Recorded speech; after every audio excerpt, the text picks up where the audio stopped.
everyone. Welcome to another exciting edition of Words, Images, and Worlds. On this episode, delighted to be talking with someone who has a legacy in the creative fields, in screen, in books, and television, and that is Ron Chaney. Ron, thank you for joining. May I call you Ron? Yeah, Ron would be good. All Yes. right, all right. Are you aware that there is a dark figure in the corner of the room there? I just want to make sure everything is safe and well, and just want to make sure all things are good. Let's see where we're at. Okay, here. Oh, you mean this guy over Oh, here? yes, yes, yeah, yeah, There he is. yeah. That's a phantom. Yeah. I'm assuming that's your bodyguard. I'm assuming that's Yeah, there that's to my help. keep. They don't talk a whole lot. I threw a fedora on there. It's probably why you don't recognize me as much. Yes, I think the fedora goes well, though. I think the fedora is a keeper. I actually had that made because I've been in that phantom makeup before and have been in, had a suit made and yeah, it's pretty cool. Yeah, Yeah. he's my helper. I got a vampire in the closet over there waiting to come on in. Nice, nice. Well, you of course are surrounded by this history, and as I mentioned, this family legacy of Lon Chaney. And by means of a first question, I'm wondering what you would want to share with readers, with listeners about what this family legacy has meant to you and what you want readers to know about that. Well, when I grew up, I wasn't around it a lot. I knew my grandfather real well. I never got to meet my great grandfather. He passed away in 1930. But my Hmm. grandfather would, he was Gramps to me. That was what he liked us to call him. That's what we always called him. And he was just a very down to earth, good person. He loved kids, I mean, he was very creative. People look at him so often in his different roles as the Wolfman, his most famous, and of Mice and Hmm. Men, but mostly the monster and horror genre. Uh, but he was so much more. He loved games. He liked to cook. He cared about people. Um, he was a wonderful grandfather. That's how I saw him. And Yeah. I would see him in books and things, and he would talk about stories and working with different actors and things of that nature. But I was never on sets. My father was, but he would tell us stories, and years went by, and after he had passed away, we were helping my grandmother move, and we found some boxes in the garage that were a book he was working on. So I remember him working on it when we would go visit him. And as I opened it up, it was kind of like unfolding this history of my family, but it was like a firsthand experience, not a book that somebody else wrote or in a magazine. It was like him talking about his father and his mother and his own career. And I kind of knew I always wanted to get into it. I think I always had an inkling I would at some point would pursue it. Hmm. But I think that was the first revelation for me. Here it is in front of you, Hmm. There's a lot of things in here. He didn't complete the book, but there was so much great information and just very personal things that he talked about that I started looking at him from a different perspective and not so much as, my grandfather per se, but the actor and the artist. And then it really started allowing me to look at myself because I always kind of felt I was somewhat creative, but never Hmm. really. I pursued it a few times, but I didn't not seriously. But I always felt that would be in there, and that legacy was like this history was right in front of me, and I think that inspired me. I know he's inspired a lot of artists and creative people, both my grandfathers, but he inspired me as well. And I started unraveling this story, and it became not quite a legacy, a rich legacy, a history of Hollywood, really, in the entertainment business. And it Hmm. was 100 years of entertainment is basically what it was. It was called A Century of Cheneys was the book. But as I dove deeper into it, and I started doing things and representing the family and going out there and you know, a lot of the fans knew a lot more than I did because it wasn't really my forte to know all about Hollywood history and movies and things of that nature.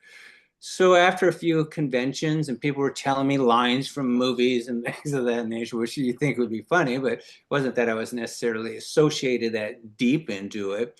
So I thought I better know what I'm talking about. So I really dove into research and started studying my family. I had no intention of really ever writing a book or working on a book.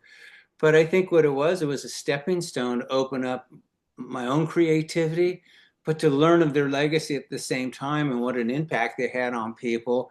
And Hmm. I love the same things. So it was easy for me to fall in and have those amazing themes and characters and stories that they were involved in or created and take it forward and try to offer it all over to a new audience with maybe not so much, the graphic and the horror or the blood and all that. It's not Hmm. not not necessarily. I was more of an action. I loved action films and was very involved in sports. So that's where my focus was. And as I learned more and more about it, I saw what an impact they have. And not only that is I think what touched me most was the struggles they went through in life and Hmm. how they overcame them. And you wouldn't think they should have made it. It was like if you were to pick somebody out, you go, I don't know about this guy. He's never gonna, I mean, you wouldn't know, but it was, I don't only think Lon or Lon Jr.'s life, because they affected each other, affected mine, but it goes for everybody. You pick up things from your family you never even know you had, Hmm. memories that your grandparents gave you, and they start coming to life. And I think for me, that's what it did. It allowed me to kind of go deeper into my family history and not focus just on the entertainment side, which is what everybody wants, but what they did to get there and what they had to endure and persevere through it all to actually make it happen and leave a legacy that we're talking about today.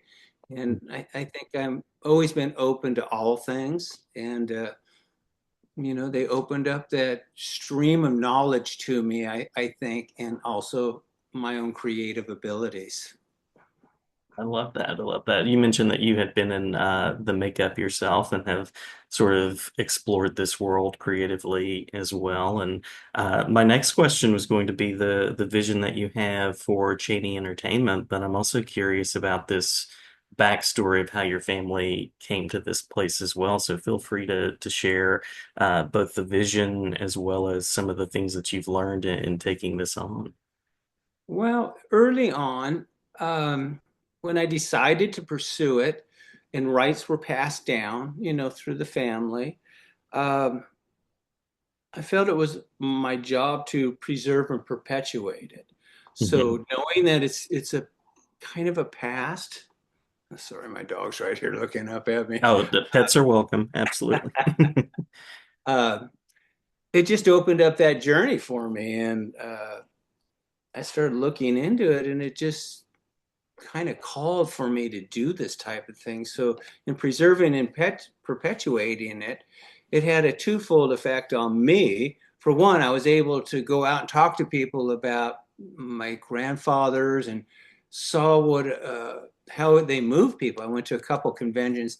Trust me, I had no idea there was such a following. When I first went to a show that Forey Ackerman put on with Famous Monsters in 1993 was really the first time I'd had much exposure, and I was shocked. I didn't know there was so many fans. I kind of thought, well, everybody's kind of forgot about them. They're a part of history and film history. I didn't really realize the impact that they had on so many. So um, I thought, well, there's only one way is to keep it going and try to do new projects utilizing that legacy. So one of the early ones, to do that was we petitioned for postal service stamps because my attorney also worked for Chris Costello, the Abbott and Costello family. And she was such a sweetheart. And she said, you really need some advice, Ron. I can tell you're not from Hollywood. I didn't grow up in Hollywood. Uh, you're really nice, but you're gullible, because you have a lot of enthusiasm for it. And and I can see your intention. And she grew up more around it to see some of the pitfalls. So she referred an attorney and hit it off great with them. And he had done something previously. He had petitioned stamps for Richie Valens. And Mhm. he said, Ron, I think this would be perfect for, the Cheneys if you're going to try to bring it back. And I said, let's do it. Let's put a petition in. So I did. I petitioned for postage stamps for Lon Sr. and Lon Jr. There was some criteria I had, uh, just like we didn't really want caricatures per se. Mhm. And probably it was a short time afterward, the Postal Service got a hold of me and they said, well, as a matter of fact, we are doing postage stamps. They're called Stars of the Silent Screen. Mhm. And they came out in 1994, if I remember correctly.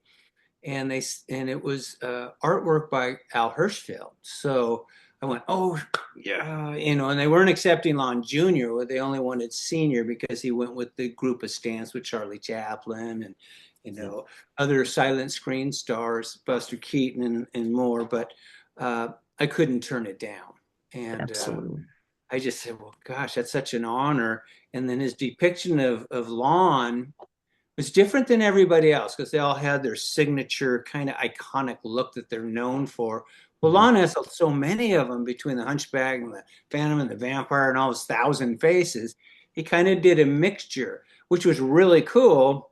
But I don't know if it really depicted him like people would really see him that way. But it was quite an honor, and that kicked it off. And then I had gone to the show in Virginia and I met Bela Lugosi and Sarah Karloff.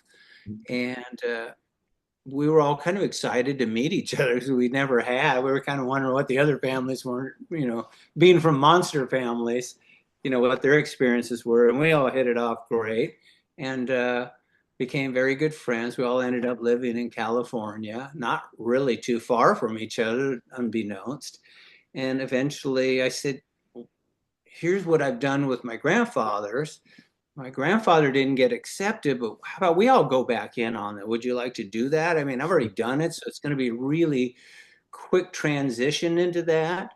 And they were all on board. So we petitioned and we put letters out that I had done. We just kind of put their names on them now. And it took off. There were so many fans. They started writing letters and petitions. We had theme parks passing them out to where eventually the post office said, cut it, please. Enough. And they decided to do postage stamps on the Carla Chaney and Lugosi. And then within the meetings, I kind of mentioned that Lon Sr., although we were really honored, it really didn't depict who he was. And they Mhm. were very acute at wanting to do it historically correct. So I said, how can you do a kind of a classic monster series or classic monsters and not have the man that started it all, Lon Chaney? And I don't know if you know the artist Basil Gogos, and we had a couple of other artists do some depictions as the family would have liked to have seen it. And it was a combination of the character and the man. They were Mhm. beautiful. And but they had already had an artist, and then in negotiations, it was such an honor. We weren't going to say no, but the stamps were beautiful. They came out, and in the process, I was able to convince the postal service they needed to add Lon Chaney, and I had some artwork done. I said, "Here was the stamp," and it was really cool. It was a caricature that Hirschfeld had done, and then I had another artist who did this amazing, beautiful portrait of Lon as the Hunchback of Notre Dame, And I said, Mhm. "Here's kind of what we were looking for in the Phantom," and I it was one of the highlights of my life I'll never remember. And I was in this big executive room with all these uh, representative from Universal Studios and the Postal Service. And when I said that, I saw them all simultaneously go, drop their head like that, going, okay, well, we're going to have to go back to committee and we're going to talk about this. And about a week later, they called me and they said, you're right. We're going to put Lon Chaney Sr. on as the Phantom. So that's how that came. So the four actors and five characters came out on those postage stamps in 1997. And it was quite an honor and a tribute to them, and really an ode to the fans that kept it alive for so long. You know, we're Mhm. kind of, I think Sarah's called it the conduit to them, and I guess we were.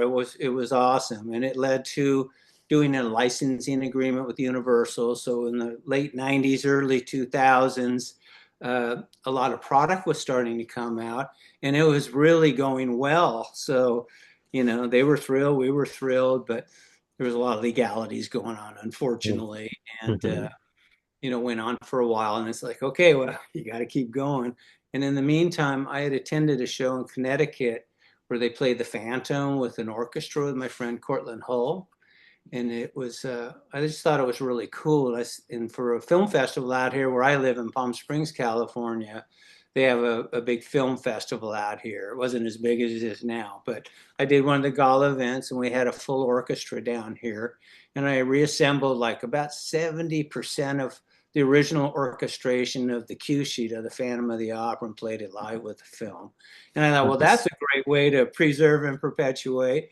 And we had our dress rehearsal with the high school and some grade schools. And then I got letters from kids. They were drawing the Phantom. And I go, okay, I'm doing it. I think I'm heading in the right direction. And I'm always looking for new things. I got into haunted houses for a while. I've developed a lot of projects over the years, trying to not only uphold my grandfather's legacy, but I have all these other things I want to do personally, but it's kind of sometimes hard to get around that to people because they see you as as offspring, and you're Mhm. representing the estate. But sometimes it's probably hard to see that you're also creative in your own right. And I had to Uh-huh. also convince myself. So I started doing things like that. I coached basketball for many, many years.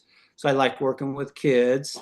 And I thought, well, if I can teach them or get them going on things and encourage them, to pursue the arts if they're more creative, uh, I just thought it was a good vehicle to do so. And out of that, I started writing things. I don't know how other people do it because I wouldn't really call myself I guess I am a writer now because I have done enough of it, but I never thought I would have done that in my early life. Mhm. But the more I did it, it was forced me to have to write things. So I had to figure out how to take it out of my mind when ideas and creative thoughts come and start writing them down. And then for me, I don't know about others, I can think of different ideas, but then I have to continue to develop them, but they're not always in order. So if I Mhm. really for screenplays example, oh, I'd see something in my head and I go, oh, that's really cool. Well, how does he get there? And I kind of work in reverse sometimes. Sometimes it doesn't matter where the thought is, but then I have to bring the story to whatever I think was pretty cool, why I thought of it to begin with. And like I said, I liked action movies, so everything I kind of done is in that vein. I did a Wolfman script. It was meant to be a sequel to the original Wolfman. I did the London After Midnight. I redid that one, and then I Mhm. did another one which I'm real passionate. I always like westerns, and so I did one called Phantom Rider, which actually I think is one of my favorites. But maybe someday we'll see that one. And then I discovered in all the archives of my family, and my grandfather wrote three scripts or had three done, worked with the writer, but they were all his creative ideas. And even my mom, I'd start telling her things, and she goes, God, you're just like him, man. He'd sit around and be thinking all day, and all of a sudden he'd go, what do you think about this? And she said, you remind me a lot of him. So I guess I got a bit of that passed down to me, but I enjoy it. I've been a contractor most of my life. I was always thinking of entertainment though, but I was married. I have children. I had commitment, and I knew at some point, like I said earlier, I would do it someday. I started late, so to me, it's kind of I've been around a lot of artists that have been in it their whole life, or I haven't. So they look at Mhm. me going, why are you so enthusiastic? A lot of them lose their enthusiasm man, because the business can be tough. And I go, well, it's new to me. So everything I learn is something new, and I really enjoy doing it, And at this stage, I think I just want to continue to produce and put things out that my family Mhm. and perpetuate it, like a play that we worked on. I hope to finish the book that my grandfather started this year. Everybody goes, "When are you going to do that?" Because I've been working on it for years. But when I go off on these tangents, unfortunately, that book gets left behind, and then I go off on Right, something right. new, and then it doesn't come to fruition. I go, oh God, I got to go back to that again. So that's where I am right now, because I think it's imperative I get it out this year. It's important that in 2025, I'm shooting for the end of the year. I'm really just in the editing stage if I can keep my mind on it. I probably have a little ADD because I go in these other tangents, but if I find them fun and enjoyable and it excites me, then I don't want to lose that passion. So I follow them and I hope that it goes. And if it doesn't, after a certain time, you go, especially my wife will always remind me, what are you doing? You got to go back and do this. So, but finally, with London After Midnight, that finally came to fruition of something I put in my filing cabinet 10 years ago, wondering if I would do it someday. So, uh, yeah, I kind of go now. I think where my heart leads me. Love that. Yeah, then you have that creative spark, definitely. And I imagine it's rewarding to see London After Midnight sort of resurrected in this way, getting a new audience and a complete story told in graphic novel form as well. Well, and that's true. I couldn't be more excited because when I started on that, when I would go to conventions, I don't do a lot of appearances, but and I occasionally do. Everybody always asks, "Where's London After Midnight? You got a copy?" I mean, so I go, "No, I don't. I'd love to see it too." I even went Mhm. down the rabbit hole. I thought maybe this guy approached me, said he had a copy, and it didn't quite come to fruition. And he wanted to donate it, and then it became money. And I said, okay, I got some money. I don't have a lot of money, but I'll do some because obviously. And then I don't know, it just kind of disappeared. I kind of okay, well, that was a waste of time. But Yeah, uh, yeah. I thought, and then my really good friend, he's a voiceover artist, and he loves Lon Chaney. And he had dressed up as the vampire, and he had a whole suit made, and when I was working, he goes, Ron, I'm going to give this to you. So he gave me the suit, Mhm. had the top hat and everything. He put a lot of work into it. And then I had my own stuff. And I go, I want to go into makeup. I want to check it out, see what I look like. Mhm. So, because I have a very similar features to my great grandfather. So the makeup tends to take on me, kind of very similar. Um, and so I went into it, and that just spurred me after I did that. We need to recreate it because in our archives, I had the original cutting continuity. I had two earlier drafts that Todd Browning had worked on, and then the final draft that was actually produced. And then there was also a graphic novel at the time. A lot of silent films were hard to explain the whole story just with title cards. Mhm. And so I started combining all of those elements together. I saw a couple scenes in the earlier drafts. I'm going, why did they cut that, man? Todd did that. I'm putting that back in, because it wasn't there before. And then I integrated the novel and the earlier drafts, and I started creating a new draft using all of the original scenes. I knew what were in it. And Mhm. then I came across a music sheet for it. So I found the original music. And since I had done the Phantom before, and I knew how cue sheets worked and how the music, and when you make your transitions, whether it be on a scene or a title card, I knew how the silent film would work. So I knew exactly what the film looked like just by the music or what parts they were doing music changes to.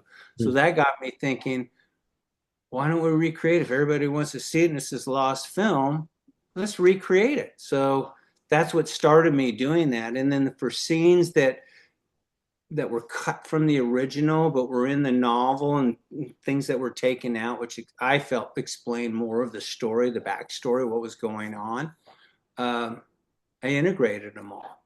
because I Nice. wanted to be able to Nice. tell the story in the right way it was meant to be, the whole story. And then I wrote bridging scenes that made the two come together. There was several scenes in there I wrote, and then it didn't go anywhere.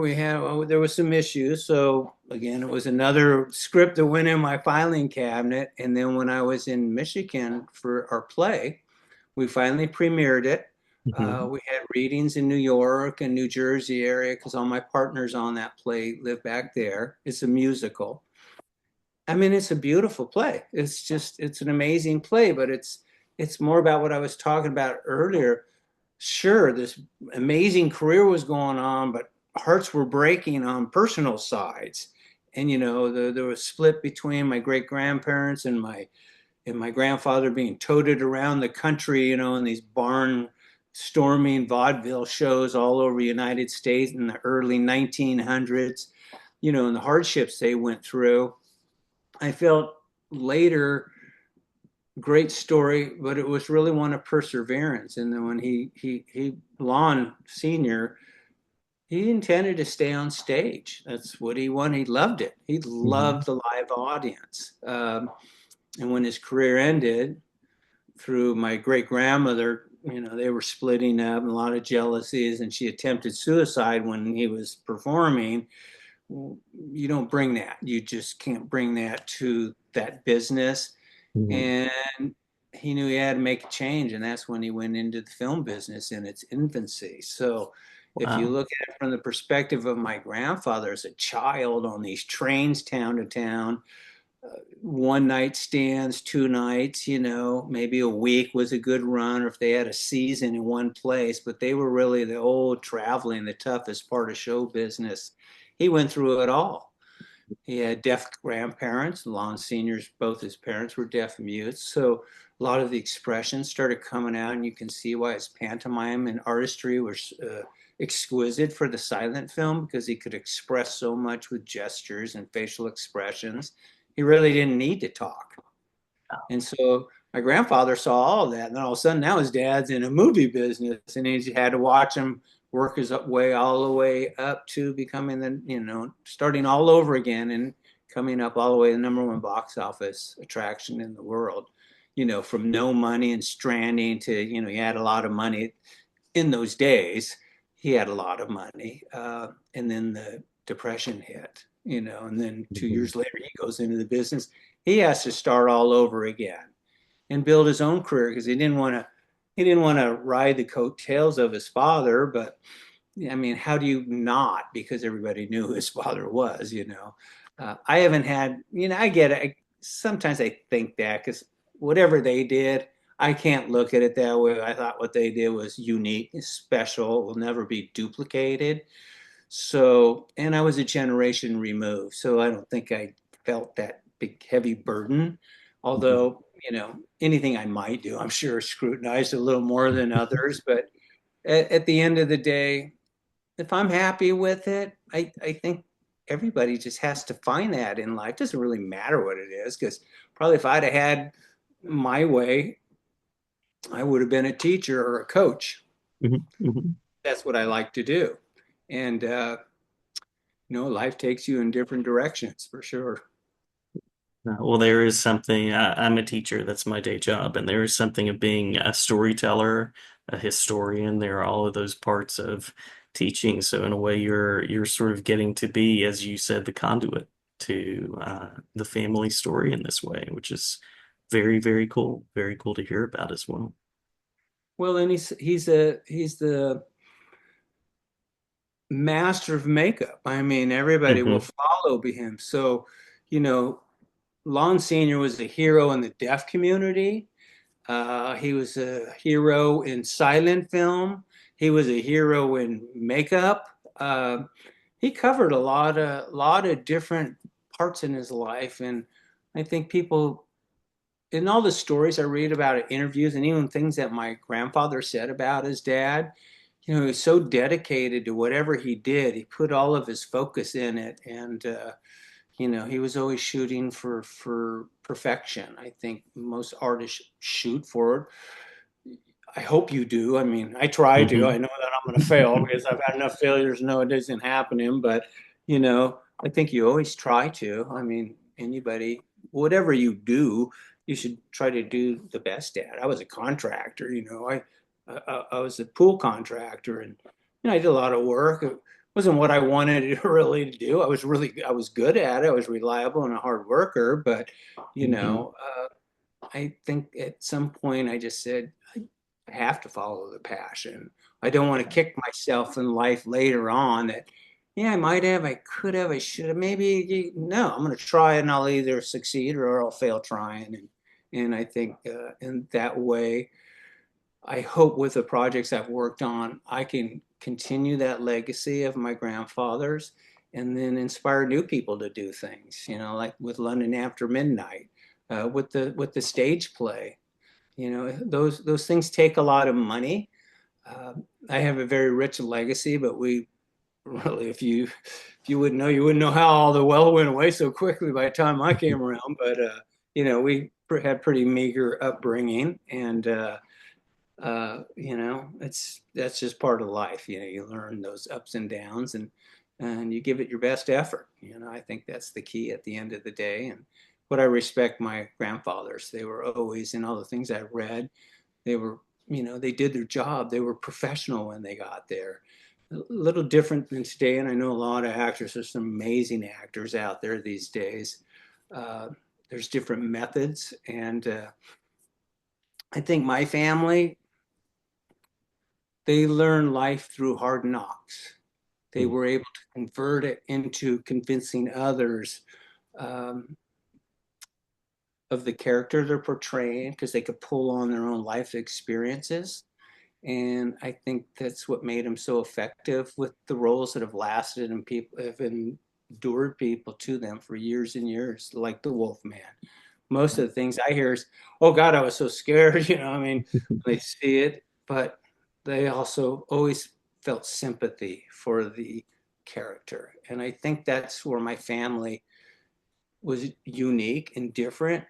That it was about moving the audience. It wasn't about your performance. You better be able to see it from the other side and give a performance that will move people. And they did. I love that idea of the human connection.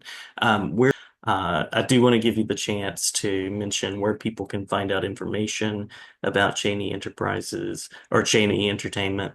Um, My website's down right now. I think we have it's under construction. Thank you for reminding me. I got to get back on that one. It's lonchaney.com. And we have our store there and our products and things. But yeah, I'll put it back up. I did bios on them. And then, we've changed it over the years. And then links got broken. I was looking at it going, oh my.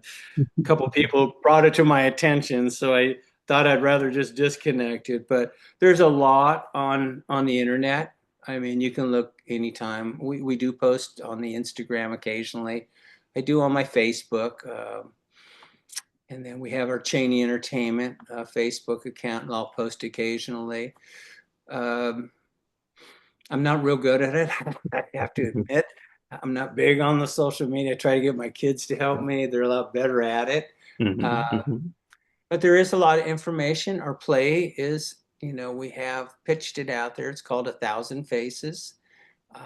The London After Midnight will be coming up. And I would just say, more than anything, kind of just stay tuned because there's a couple of more things I have in the works. But what I'm shooting for, at least later in this year, uh, to redo the Phantom screening.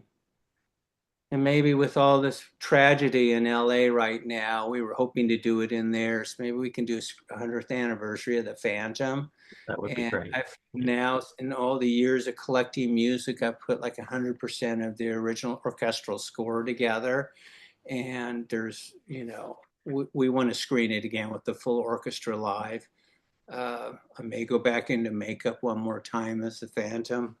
I did Yeah. it once before, but it's a very unique sound, and I think people would really enjoy it if they had that opportunity. I know in the shows I did, we sold out in at the Palm Springs Film Festival, and I had Ray Bradbury and Carla Mm. Lemley and Forey Ackerman as my guests talking about the old times, and I guess now we're the ones talking about the old times, but it's 100 years later, the fandom's really still very strong. And I would say just for more information, you go to Wikipedia. I mean, it'll tell you a lot about the family, but the book I hope to release, I would say look for towards the end of the year, called A Century of Cheneys. Sounds Um, great.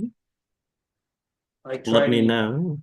this is the book that I've been working on it. People keep saying I haven't. I did one copy of it, but it's really more about its pictures.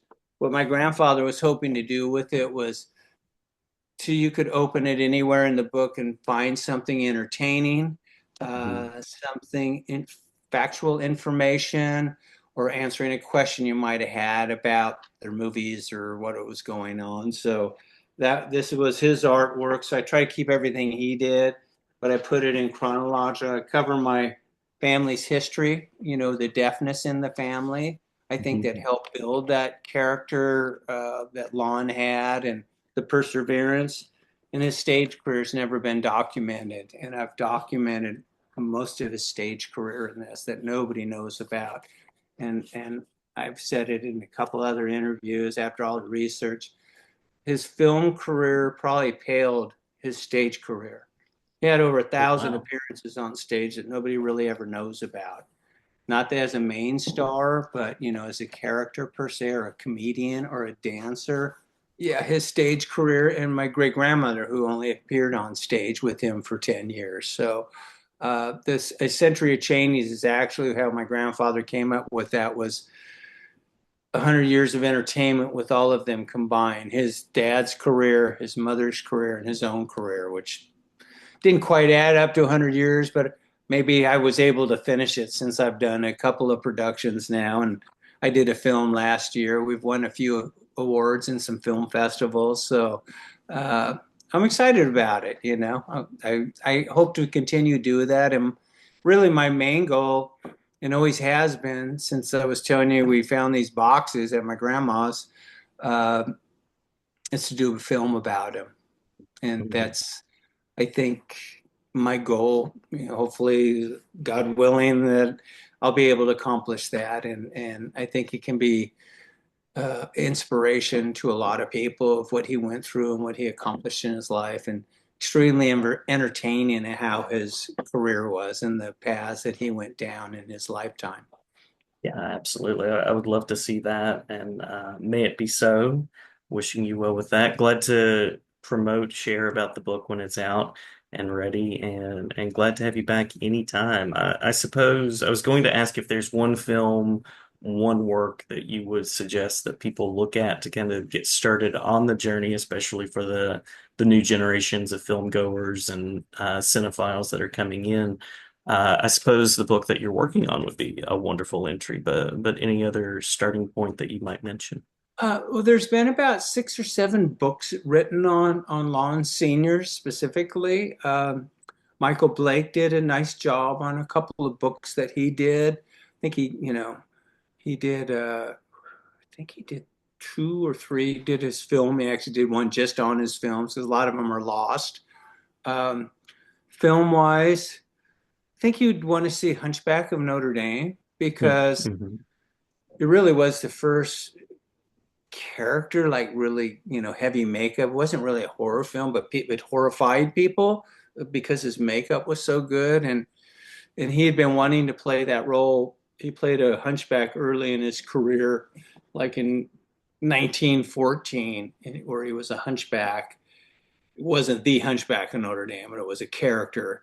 And he had always wanted to do the hunchback. So he put everything he did, and he even directed a lot of it, which he doesn't get credit for. But uh, would he put his heart and soul into it? He injured his back, he injured his eye, trying to perfect this makeup, in the way that it Hmm. would be shot in that era.